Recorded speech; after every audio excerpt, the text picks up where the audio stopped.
जय बोलो देवादिदेव खदराट श्री भगवान महावीर स्वामी की जय जय जय।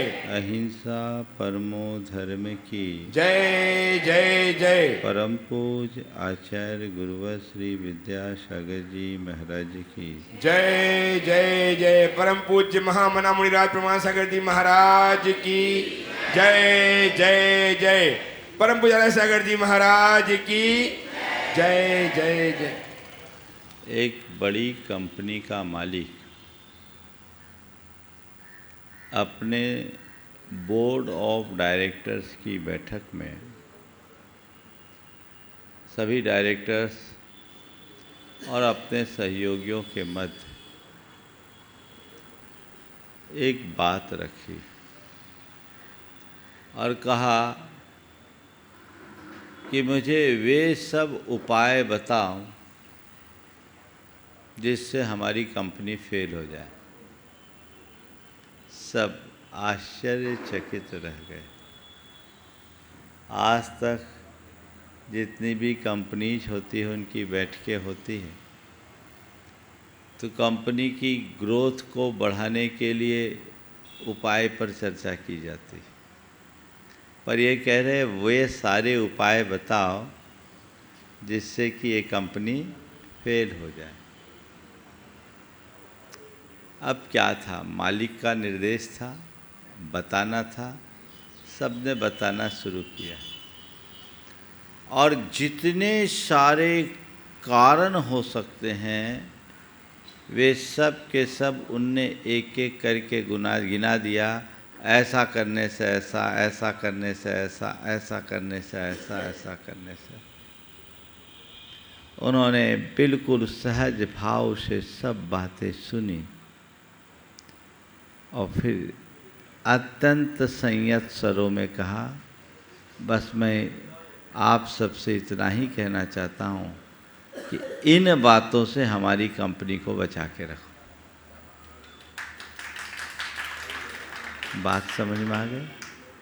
इनसे कंपनी को बचा के रखो। तो हम अपने जीवन में दोनों तरह की चीज़ें देखते हैं।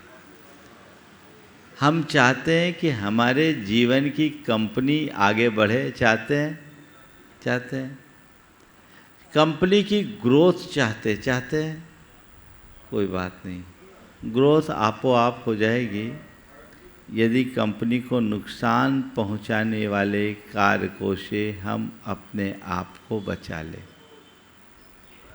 जिन बातों से नुकसान पहुंचता है यदि उनसे हमने अपने आप को बचा लिया तो हमारा बेड़ा पार है।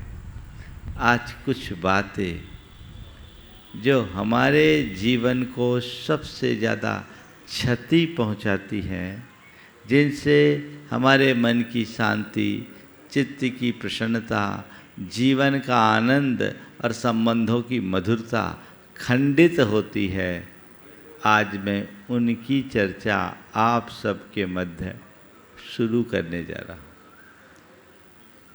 सबसे पहला कारण है आवेश। क्या है? आवेश। आवेश समझते हैं? आवेश में क्या होता है? गुस्सा आता। गुस्सा आने पर क्या होता है? दिमाग काम नहीं करता, आपा खो देते हैं, सुध बुध खत्म हो जाती है, होश हवास खराब हो जाते होते हैं। ये हमारे जीवन की बर्बादी का प्रमुख कारण है कि नहीं है? अब इसके रहते हम अपने जीवन को आगे बढ़ा पाएंगे क्या? नहीं ना। तो फिर इसको क्यों रोक के रखे हैं, इसको क्यों पाल के रखे हैं? इस सभा में शायद ही ऐसा कोई व्यक्ति होगा जिसे कभी गुस्सा ना आता हो या किसी के गुस्से का शिकार ना बना हो। है? एक भी व्यक्ति ऐसा है तो हाथ उठा दे कि महाराज मुझे कभी गुस्सा नहीं आया अथवा मैं किसी के गुस्से का शिकार नहीं हूँ। है ना? सब में ये बीमारी है। अब सवाल है इसका उपचार क्या है? बीमारी तो सबको पता है, इलाज क्या? हाँ, चाहते हैं आप लोग गुस्सा से बचना? हाँ, गुस्सा से बचना चाहते हैं तो पहले गुस्सा के कारणों की पड़ताल करो। क्यों गुस्सा आता है? अपने आप गुस्सा आता है क्या? कुछ लोग ऐसे हैं जो 24 घंटे गुस्से ही में रहते हैं। खैर आप में से ऐसा कोई नहीं दिख रहा है, वो नकचड़ा अलग ही दिखता है ना? लेकिन गुस्सा आपको आता है तो क्यों आता है? पहला सवाल, कारण पड़ने पर आता है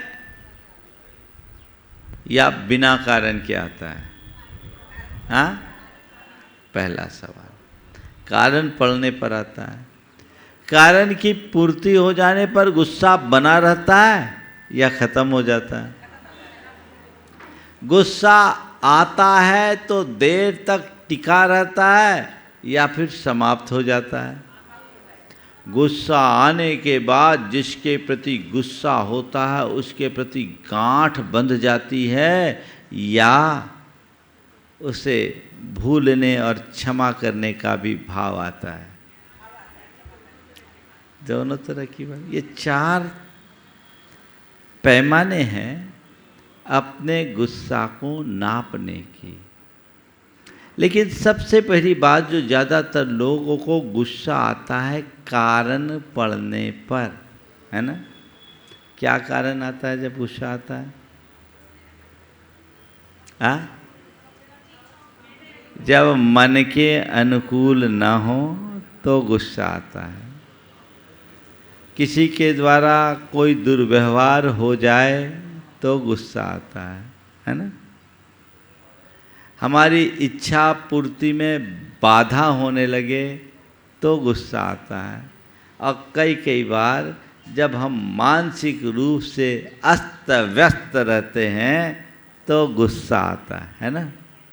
मानसिक अस्त व्यस्तता भी एक गुस्सा की वजह है। मन के प्रतिकूल कुछ भी होता है, मनुष्य उसे पचा नहीं पाता, है ना? पर मैं आपसे सवाल करता हूँ, मेरे मन के अनुकूल न होने पर मुझे गुस्सा आता है, तो क्या मैं सबके मन के अनुकूल जीता हूँ? हाँ? जब मैं सबके मन के अनुकूल नहीं जीता तो सब मेरे मन के अनुकूल जिए, ये कोई उपाय है? क्या करें? मेरे मन के अनुकूल सब हो या ना हो, पर जो हो उसे मैं अपने मन के अनुकूल बना सकता हूँ। आज 4 बातें आप सबसे कहूँगा अपने गुस्से को बदलने के लिए। अपने आवेश को शांत करना चाहते हैं, आप चाहते हैं कि गुस्से पर मेरा पूर्ण नियंत्रण हो जाए, तो जो 4 बातें मैं आज आप सबसे कहने जा रहा हूँ उन्हें बहुत गंभीरता से सुनना, और न केवल सुनना, सुनकर प्रैक्टिकल करना। प्रचंड क्रोधी व्यक्ति भी शांति मूर्ति बन सकता है। सबसे पहली बात, समग्रता का चिंतन करना शुरू करो। चीजों को वैसे ही और उतने ही रूप में मत देखो जैसे कि वो घटित हुई है। उसके आगे पीछे भी देखने की कोशिश करो। जहां गुस्सा है वहीं शांति हो जाएगी। देखिए, कोई आदमी ने आपको कोई कमिटमेंट किया और उसे समय पर पूरा नहीं किया, गुस्सा आता है? स्वाभाविक आएगा, आएगा ना? हम इस बात को लेकर के तो उसे झिड़क देते हैं कि तुमने ये काम नहीं किया, या समय पर नहीं किया, या बढ़िया ढंग से नहीं किया। पर यदि उसकी परिस्थिति को हम जान ले तो क्या गुस्सा आएगा? हाँ, गुस्सा आएगा क्या? क्यों? हमने चीजों को समझ लिया। एक व्यक्ति नहीं किया और एक व्यक्ति नहीं कर पाया। जब हम ये देखते हैं कि नहीं किया, हमारे अंदर का आवेश उफनता है, और जब हम ये देखते हैं कि नहीं कर पाया, मन शांत हो जाता है। बहुत सारी स्थितियां ऐसी होती है जब सामने वाला हमारे मनोनुकूल काम करना भी चाहता है, पर उसके साथ वैसी स्थितियां नहीं रहती जिसे वो कर पाए।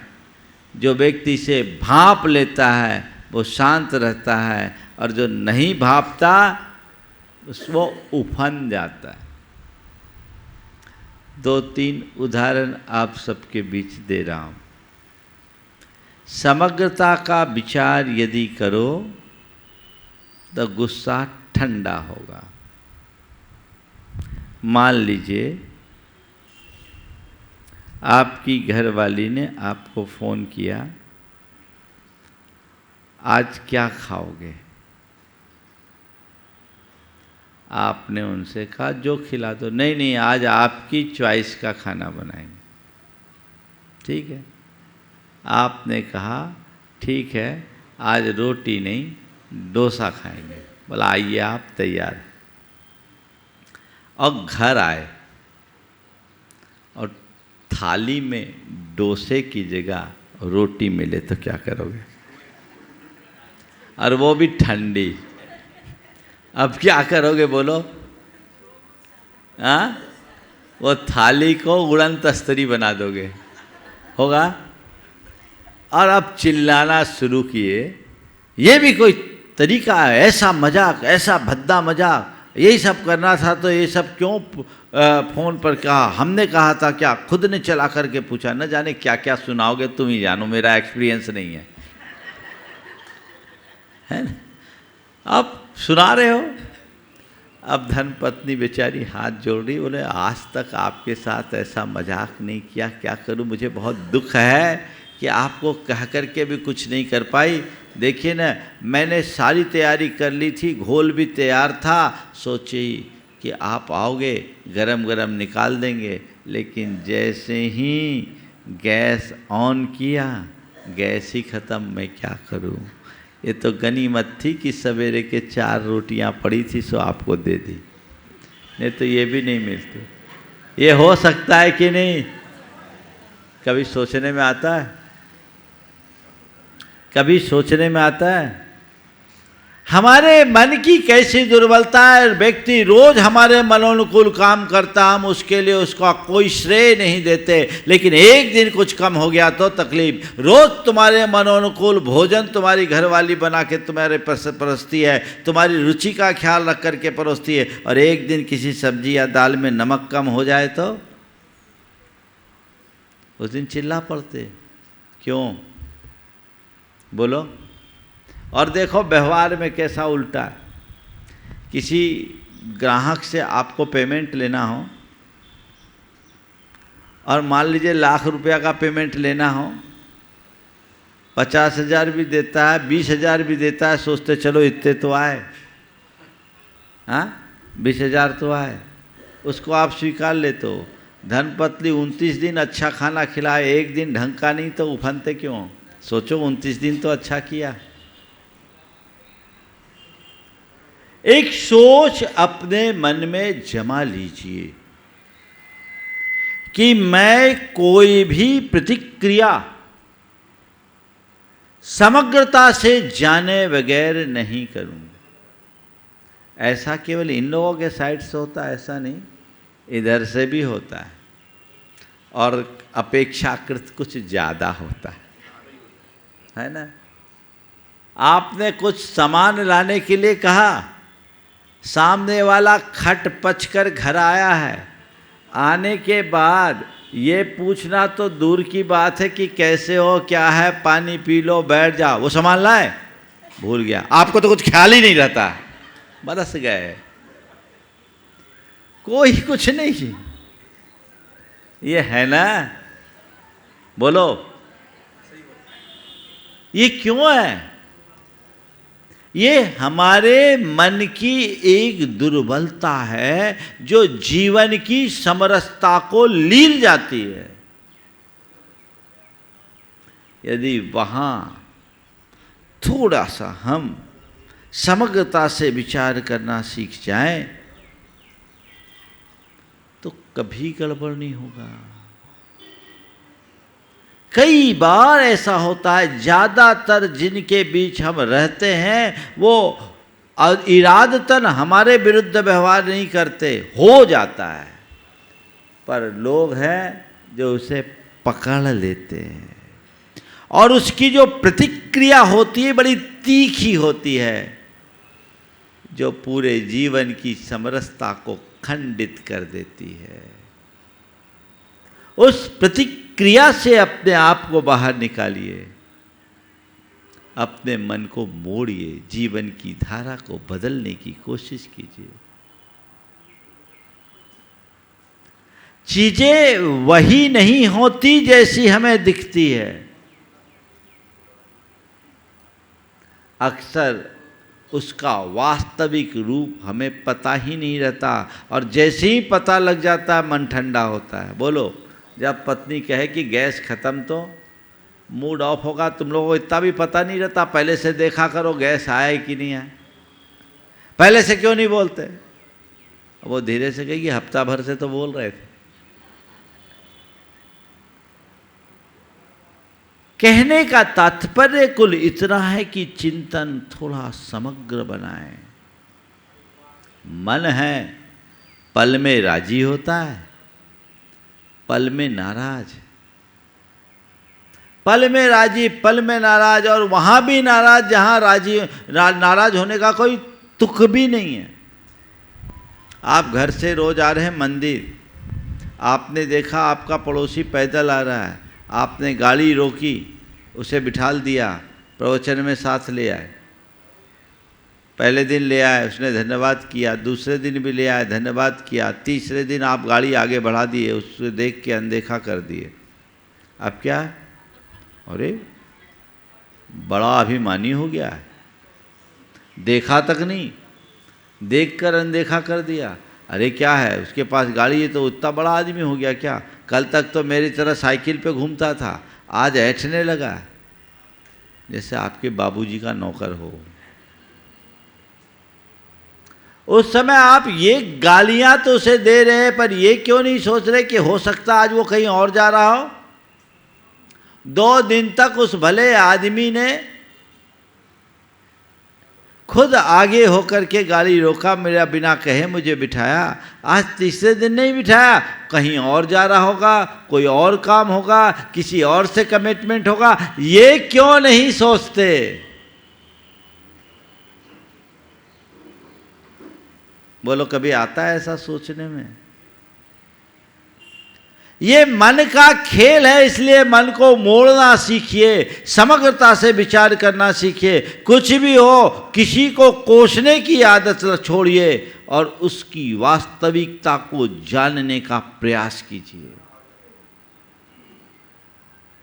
गुस्सा आएगा ही नहीं। तो पहली बात, समग्रता से चीजों को देखिए। दूसरी बात, सकारात्मक सोचिए, सकारात्मक सोचिए। हर घटना को, हर प्रसंग को अगर हम सकारात्मक रूप से ले लेते हैं तो सामने वाले के द्वारा चाहे जैसा कुछ हो जाए, चाहे जैसा व्यवहार हो जाए, हम अपने आप को शांत रख सकते हैं। मान लीजिए आप भोजन करने के लिए बैठे हैं और भोजन में नमक कम हो, अक्सर यही शिकायत होती।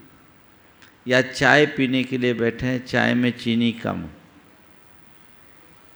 गुस्सा आता है।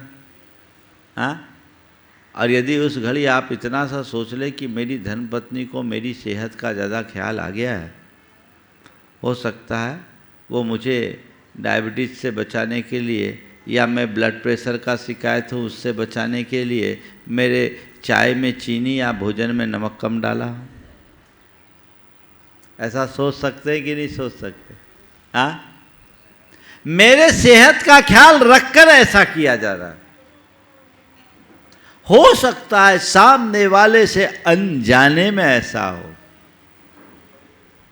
चलो कदाचित ऐसा नहीं भी सोच सकते, तो अपनी प्रतिक्रिया को तीखी करने की जगह सौम्य भी तो कर सकते हैं। क्या बात है, एक स्टेटमेंट है कैसा खाना बनाया, नमक तक नहीं, इसका कोई स्वाद ही नहीं है।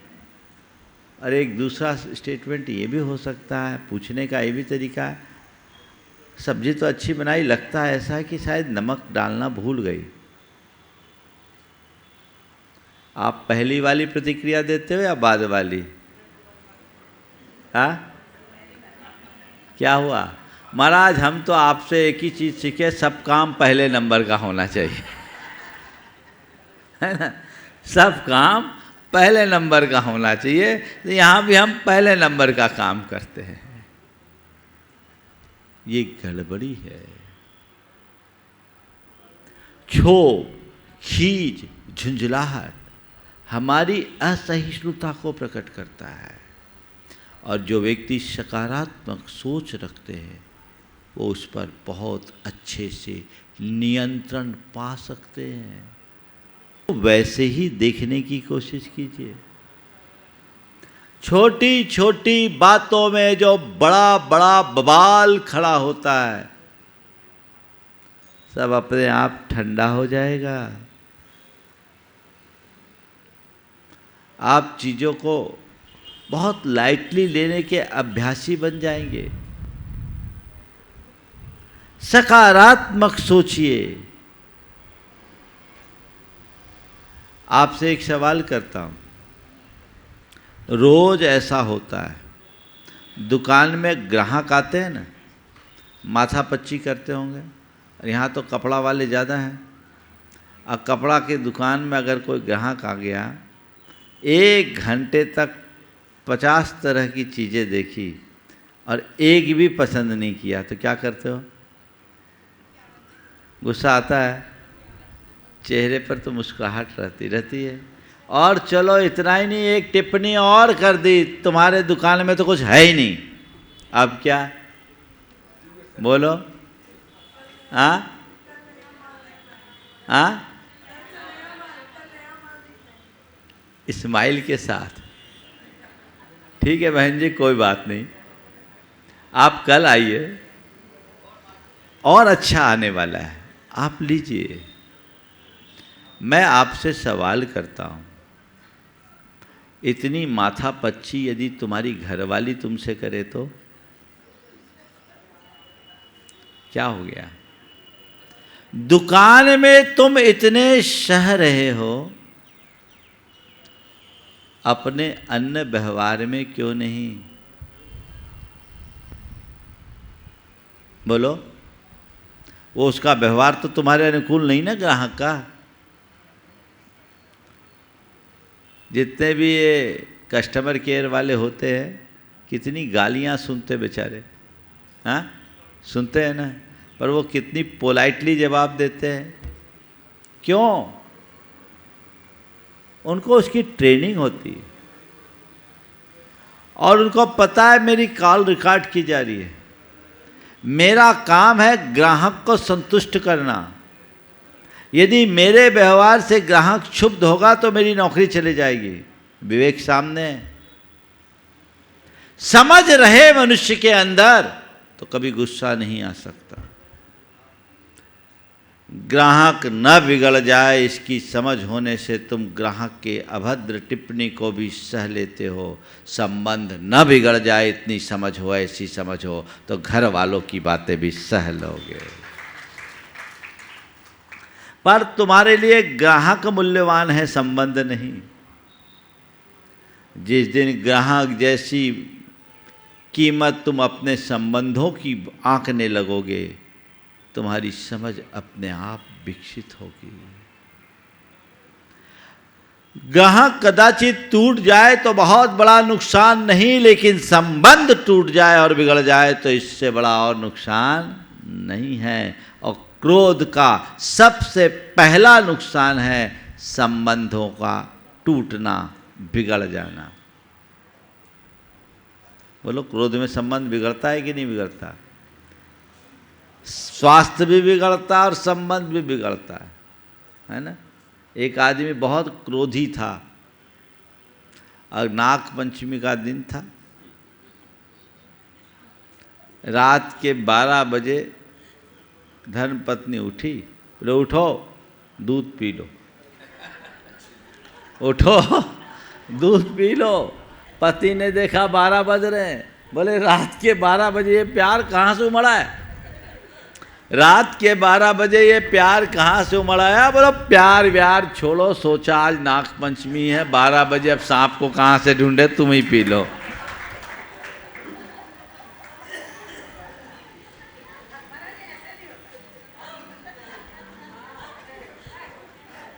वो जो भोगते हैं उन्हीं से पूछो।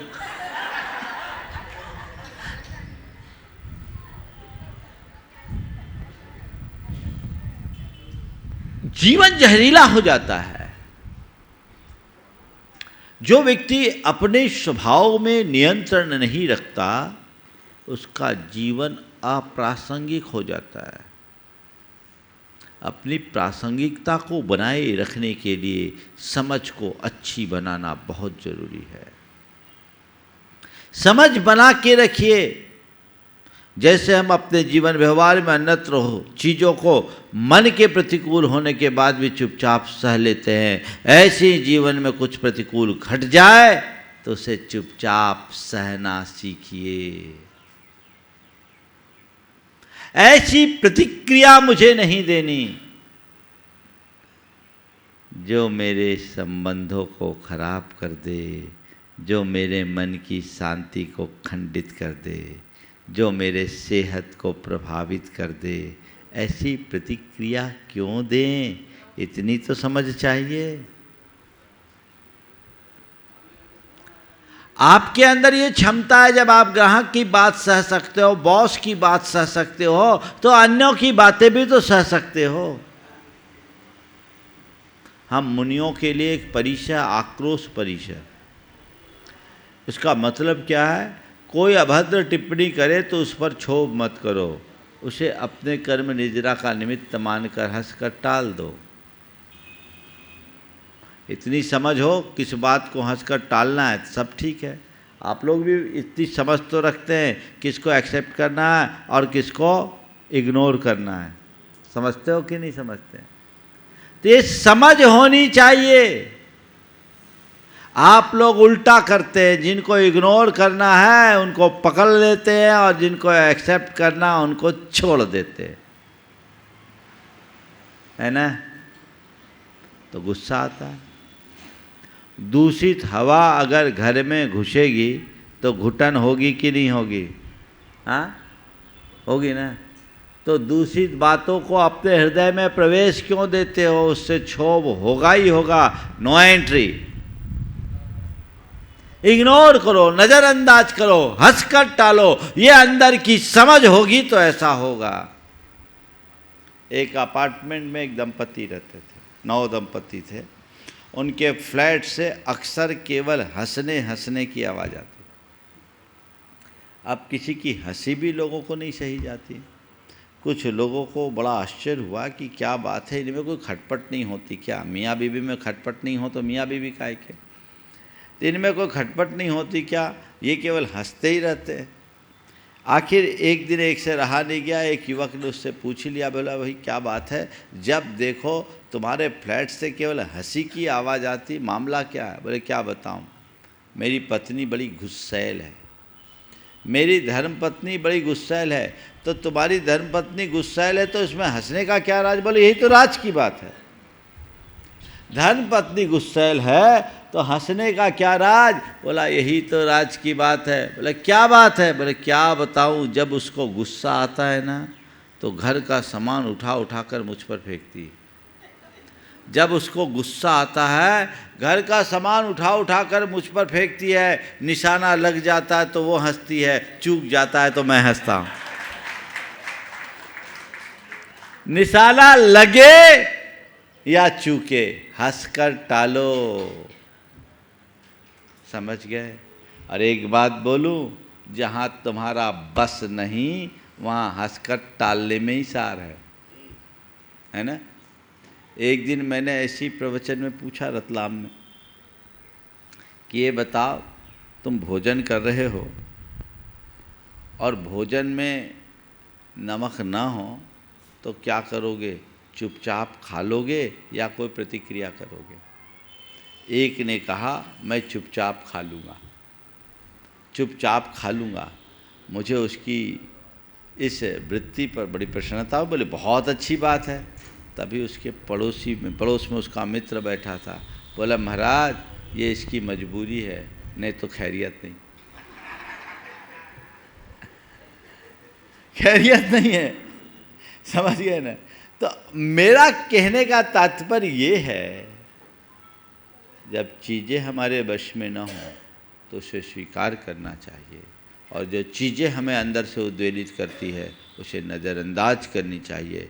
किसे एंट्री करना देना है, किसे एग्जिट करना है, किसे इग्नोर करना है, ये समझ अपने मन में जगा लीजिए। देखिए अपना मन कैसे शांत होता है। समझदार होने का मतलब क्या है? समझदार किसको बोलते? बोलो क्या बात? आपसे कहूँ ये आदमी बड़ा समझदार है तो उसका आपके सामने कैसे व्यक्ति की छवि उभरेगी? बोलो तो। चलो मैं उल्टा पूछता हूँ, आप लोग समझदार मानते हो अपने आप को कि नहीं? समझदार हो कि ना समझ? हाँ, अगर कोई बोल दे आपको कि तुम ना समझ हो तो बुरा लगेगा कि नहीं लगेगा? हाँ, नहीं लगेगा। मैं बोलूँगा तो शायद नहीं लगे, लेकिन लग भी सकता है। हालांकि मैं कहूँगा नहीं, इतनी समझ मुझे है किसको क्या बोलना है ना।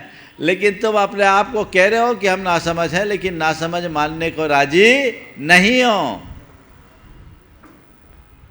सबसे बड़ी विडंबना तो ये है कि जो नासमझ है वही अपने आप को समझदार मान बैठे हैं। समझ का मतलब क्या? कबीरदास ने बहुत अच्छी बात कही, समझा समझा एक है, बिन समझा सब एक। समझा समझा एक है, बिन समझा सब एक। और तिनको समझा जानिए जिनके घट में विवेक। समझदार वो है जिसके अंदर विवेक है। क्या करना है क्या नहीं करना है, किस समय कैसा व्यवहार और बर्तन करना है, ये जिसके अंदर है वो समझदार है। कई बार आप लोग भी बोलते हैं, विपरीत स्थितियां होती है, अंदर खून खौलता है, फिर भी कड़वे घूंट पीकर रह जाते। यहाँ प्रतिक्रिया देना ठीक नहीं है। अंदर से अंतरात्मा बोलती समझदारी से काम लो, साइड हो जाओ, खिसक जाओ, है ना। तो अपनी समझ को बनाइए। और एक बात बोलूं, जब हमसे कोई भारी होता है तब गुस्सा ठंडा हो जाता है। गुस्सा हमेशा नीचे वाले की तरफ जाता है, ऊपर वाले की तरफ नहीं। हाँ, तो जब भारी दिखता है तो अंदर से समझ बोलते अरे भैया इससे मत उलझो, है ना। और कमज़ोर दिखता है तो कहता है इसको निपटा दो। तुम उसको क्या निपटाओगे? खुद निपट रहे हो, चाहे बड़ा हो या छोटा। जिसके अंदर गुस्सा है, जिसका अपने आप पर अनियंत्रण है, वो अपने आप में कमज़ोर है, ऐसा समझना चाहिए। चौथी बात, गुस्से को शांत करने के लिए पहली बात क्या कहा, समग्रता से सोचिए, देखिए, सकारात्मक सोच रखिए, समझ से काम लीजिए। और चौथी बात, नित्य सत परामर्श दीजिए, भावना योग कीजिए। एक कमांड आप सबको देता हूँ, बहुत लोगों ने इसका प्रयोग किया और लाभ लिया। नियमित भावना योग करने से लोगों के जीवन में बड़ा बदलाव आया। यहाँ पर भी मेरा मन है, अभी पंचकल्याण के पूर्व 2-3 दिन भावना योग का आप लोगों को कराएंगे, बता देंगे 1-2 दिन में कार्यक्रम, वो सुबह से होगा, देखता हूँ उसका कब बनता है। लेकिन जो भावना योग नियमित कर रहे हैं उनके जीवन में बड़ा परिवर्तन। मैं भोपाल में था, एक कॉलोनी से दूसरे कॉलोनी में जा रहा था, एक की मोटरसाइकिल पर लिखा था, मुझे शांत रहना है, मुझे शांत रहना है। मैं देखा उसकी तरफ, वो और उसकी धर्मपत्नी दोनों बैठे थे। जब मैंने उसकी तरफ देखा तो धर्मपत्नी ने कहा, महाराज आपने चमत्कार कर दिया। मैंने कहा, कैसा चमत्कार? मैं तो कोई चमत्कार करता नहीं, ना विश्वास रखता। नहीं महाराज, चमत्कार हो गया। बोले क्या? बोले 52 गजा में आपकी भावना योग के शिविर में गए थे, महाराज जी प्रचंड क्रोधी थे, लेकिन इस शिविर के बाद इनके जीवन में आमूल चूल परिवर्तन आ गया। आपने जैसा बोला वैसा ये रोज करते हैं, भावना योग पूरा करते ही करते हैं। मुझे शांत रहना है, मुझे शांत रहना है। घर की छत पर बैठकर 108 बार रोज उच्चारण करते हैं। अपनी गाड़ी में भी इनने रख रखा है, बाइक में लिखा था मुझे शांत रहना है, घर के दरवाजे पर लिखा था मुझे शांत रहना है, उनकी मोबाइल के रिंगटोन में लिखा था, आवाज़ आती थी, मेरी आवाज़ उनने कर लिया, मुझे शांत रहना है। मैंने सितंबर में शिविर किया था और जबलपुर भोपाल हम दिसंबर में पहुँचे थे, जनवरी की बात है। 3-4 महीने में वो आदमी जो प्रचंड क्रोधी था शांत मूर्ति बन गया।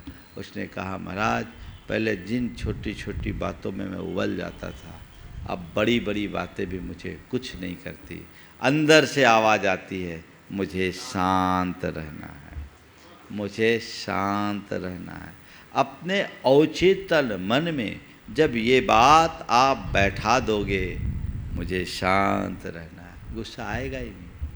अब आप सोचो कि मेरा गुस्सा अपने आप शांत हो जाए, असंभव। किसी के आशीर्वाद से ये ठंडा नहीं होने वाला, क्योंकि हमारे जन्मांतरों का संस्कार हम पर पड़ा हुआ है।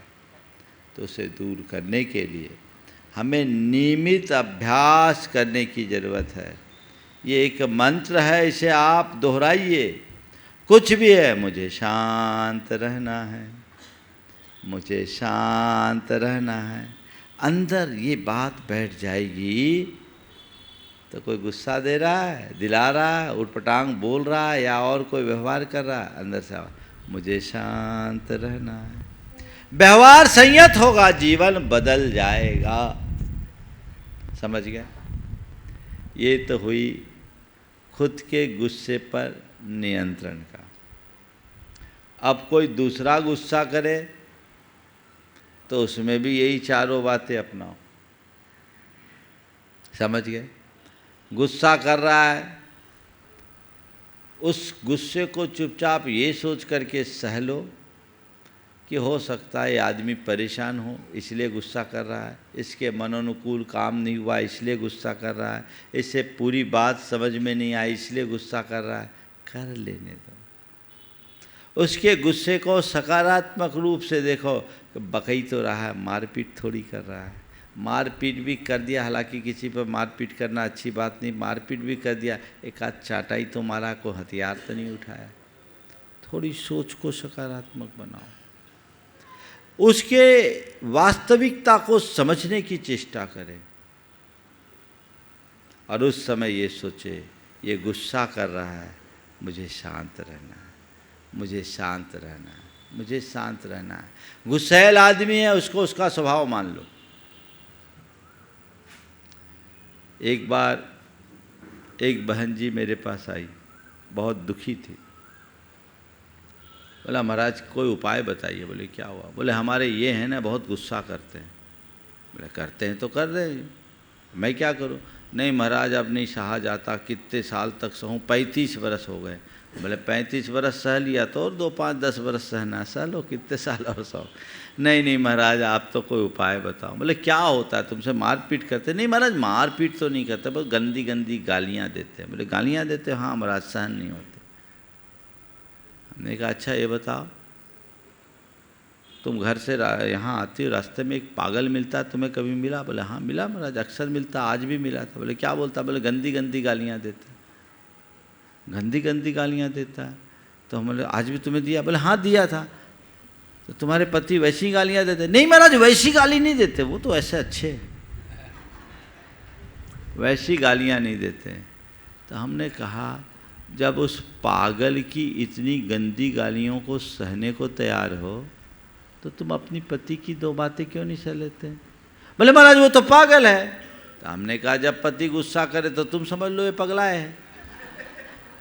समझदार आदमी गाली थोड़ी देगा, वो अस्थायी रूप से पागल हो चुका है, वो पगलाया हुआ है। इतना समझ अपने अंदर जगा लो, काम खत्म। एटीट्यूड को बदल दो, ये उसका नेचर है, ये इसका स्वभाव है। हम ऐसी बातों को पचा सकते हैं कि नहीं?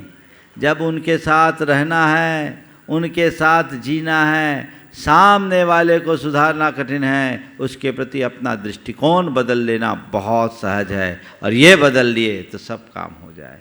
और एक ही बात है, सामने वाला आग बने तुम पानी बनो। वो जितना गुस्सा करे तो उतना शांत रहो। जितना प्रचंड क्रोध उतनी प्रबल शांति। देखो सामान सी आग होती, फूंक मार के बुझा दो, दिया सलाई को फूंक मार के बुझा देते हैं। और ज़्यादा आग है 1-2 लोटा पानी डालो, ज़्यादा आग है तो और 2-4 बाल्टी पानी डालो, और कहीं ज्वाला बन जाए तो दमकल बुलाना पड़ता है ना। तो सामने वाला जितना क्रोध में हो तुम उतने शांत रहो। बस देखो अभी इसका होश ठिकाने नहीं है, अभी आपा से बाहर है, आपे से बाहर है, अभी मुझे शांत रहना है। क्या सोचना है? मुझे शांत रहना है। और आप सबका ये अनुभव होगा कि ऐसे क्रोध से भरे हुए लोग बाद में खुद पश्चाताप करते हैं और अपनी ओर से क्षमा मांगने को भी राजी हो जाते हैं। और उस समय आप प्रतिक्रिया डालेंगे तो पेट्रोल का काम करेगा, आग और भड़केगी। चुप हो जाओ। एक व्यक्ति अगर शांत हो जाए तो सब मामला शांत होता है और उससे जीवन की समरसता बनी रहती है। तो ये आवेश हमारे जीवन की एक बड़ी दुर्बलता है। एक प्रवचन सुन करके दूर नहीं हो सकता। उपाय बताया गया है, आपको इलाज करना होगा। डॉक्टर के पास जाकर प्रिस्क्रिप्शन लेने से तो ठीक नहीं होते ना, उसके लिए आपको दवाई खानी भी पड़ेगी। पर आप लोग तो डॉक्टर से अपॉइंटमेंट लेते हो और प्रिस्क्रिप्शन लिखवा करके घूमते रहते हो। इतने बड़े डॉक्टर ने हमें ये प्रिस्क्रिप्शन लिखा है, हमारी बीमारी पकड़ में आ गई, पर दवाई खाने की गुस्ताखी नहीं करते, इसलिए बीमार बने हो। जब तक दवाई नहीं खाओगे तब तक स्वस्थ नहीं हो पाओगे। सभी स्वस्थ हों और इस दवा का आनंद ले, जिससे जीवन को हम रसमय बना सके। पंच कल्याण की इसी में सार्थकता है। यहीं पर विराम। बोलिए परम पूज आचार्य गुरुवर श्री विद्यासागर जी महाराज।